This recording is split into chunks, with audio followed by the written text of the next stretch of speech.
New controversial laws to Canada's asylum laws have been slipped into a rather massive omnibus budget bill by the Liberals, perhaps in an effort to have it go unnoticed, but Canadians have noticed and they're up in arms about it. And joining us here on the line today to help us understand exactly what's going on with this new law that they're trying to pass is Leigh Stuart, our East Coast correspondent. Leigh, thanks so much for joining us to help us break this one down. We got a few articles that I want to cover in regards to what's happening here, but in a nutshell, what the heck is this all about? It seems that they've kind of slipped this one into this ominous budget bill, hoping people wouldn't see it. Maybe. What have you discovered so far?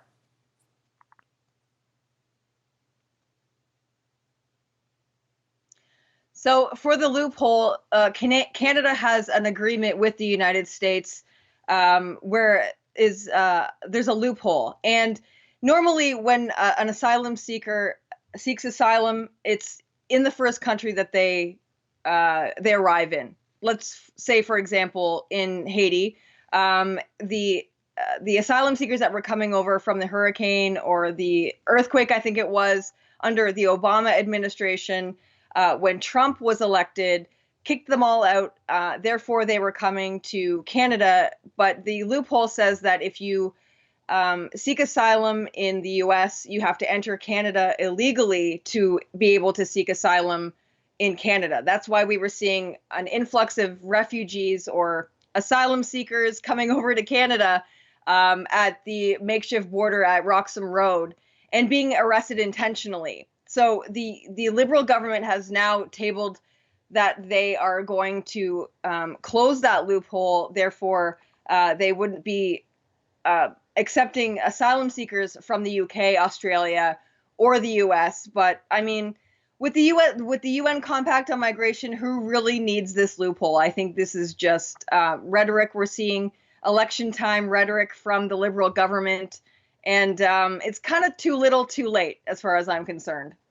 Yeah, well, according to CBC, changing Canada's asylum laws is nothing but a crass political calculation by Trudeau. It says the Liberal caucus would have had a collective aneurysm just a few months ago if a senior political opponent had talked about asylum shopping when referring to refugees who cross illegally into Canada. The implication they'd cry that those risking their lives to seek refuge in Canada or simply economic migrants and not families desperate to find a safe place to call home.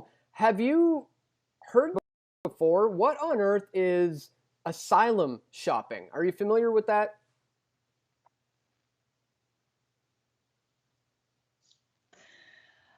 Yeah, I mean, it's the best country with the best stuff to offer, right? So we're seeing they're not asylum seekers. They're economic migrants. They're the ones that are coming from Eritrea, from all countries far and wide, ever since Trudeau put out that tweet that we are all so grateful for, where he put out to the world that Canada was accepting anyone fleeing terror or persecution.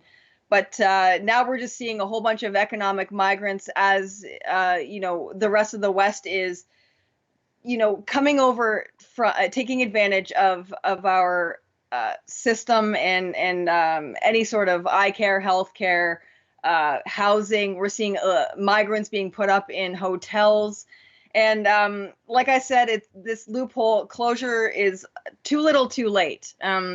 And let me remind you that the wait time to be processed by an asylum seeker is up to 5 years.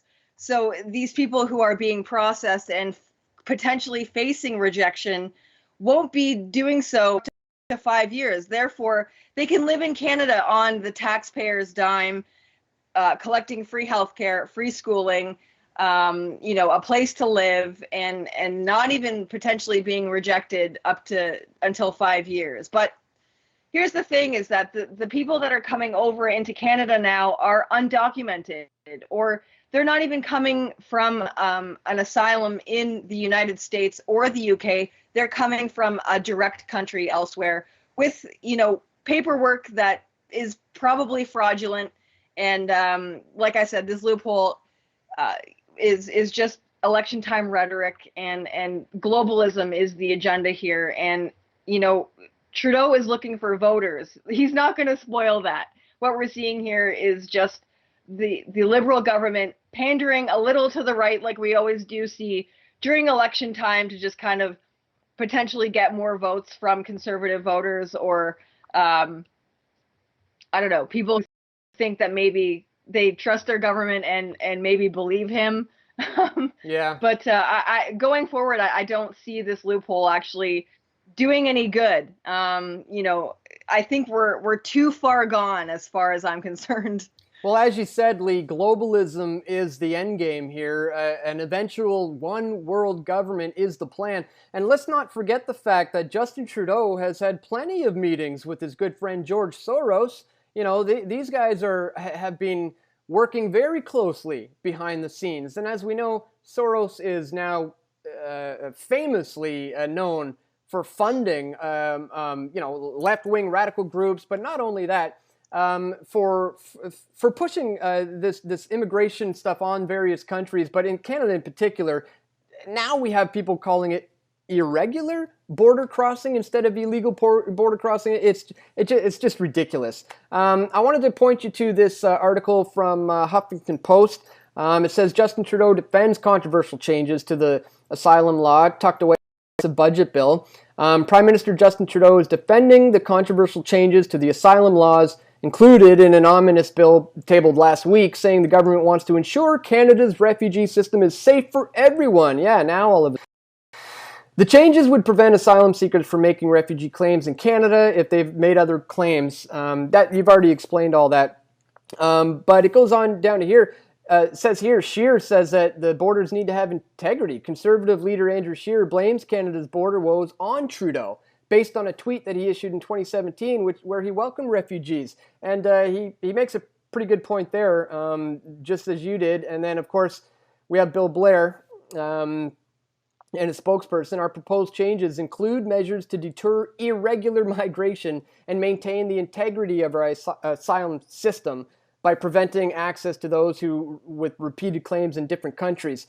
So really, man, this one is pretty blatantly obvious to me. They're just, could you call it virtue signaling, maybe trying to save face, if it were, because as you said, we are in the lead up to another election.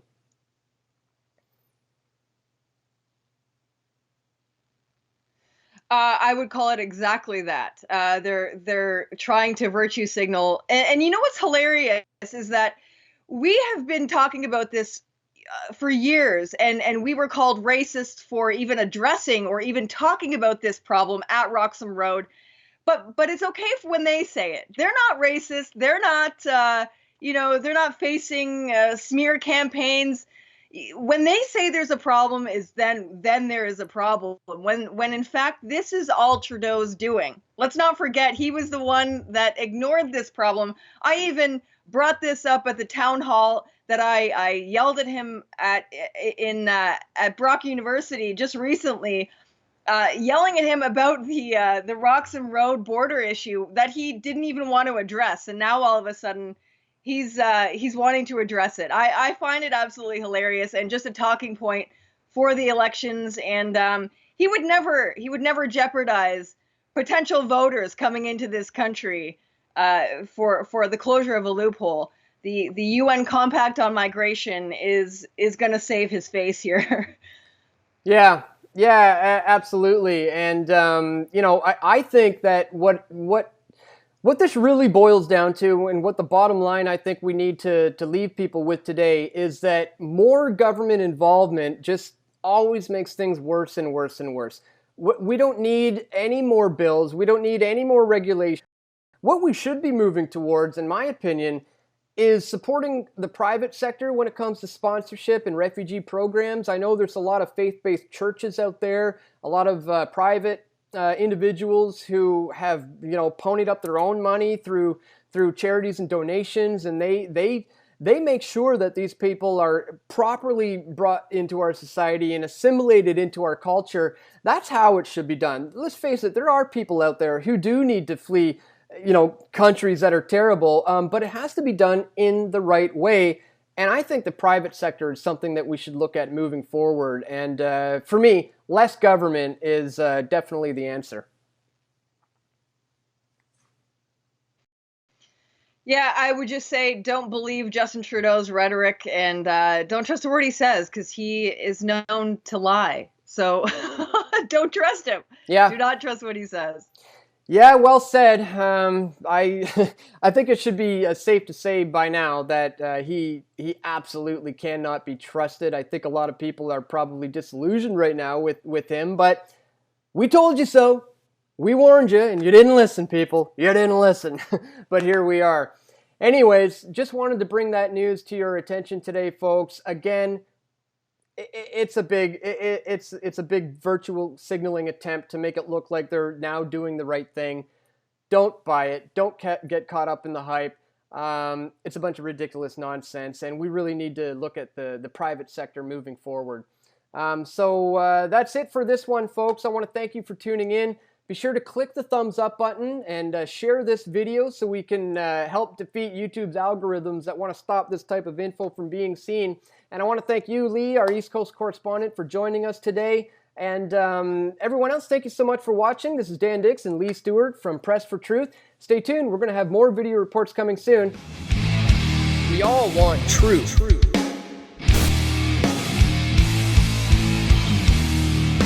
The truth will set you free.